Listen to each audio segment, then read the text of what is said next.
4 నెలలే దర్శనమిస్తూ 7 నదులు కలిసే అద్భుత ఆలయం. ప్రపంచంలో ఎక్కడా లేని విధంగా 7 నదులు ఒకే చోట కలిసి ఈ పవిత్ర స్థలంలో వెలసిన ఈ ఆలయానికి ఎంతో పురాతన చరిత్ర ఉంది. అయితే సంవత్సరంలో కేవలం 4 నెలలే భక్తులు పూజలు అందుకుంటూ 8 నెలల పాటు నీటిలో ఉండే ఈ ఆలయం అందరినీ ఆశ్చర్యానికి గురిచేస్తుంది. మరి ఈ ఆలయం 4 నెలల పాటు ఎందుకు దర్శనమిస్తుంది? ఈ ఆలయ స్థల పురాణం ఏంటనే విషయాల గురించి మనం ఇప్పుడు తెలుసుకుందాం. ఆంధ్రప్రదేశ్ రాష్ట్రం కర్నూలు జిల్లాకి 56 కిలోమీటర్ల దూరంలో సంగమేశ్వరం అనే గ్రామంలో సంగమేశ్వర స్వామివారి ఆలయం ఉంది.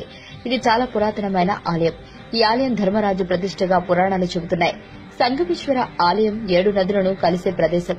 అందుకే ఈ క్షేత్రానికి సప్త నది సంగమం అని పిలుస్తుంటారు.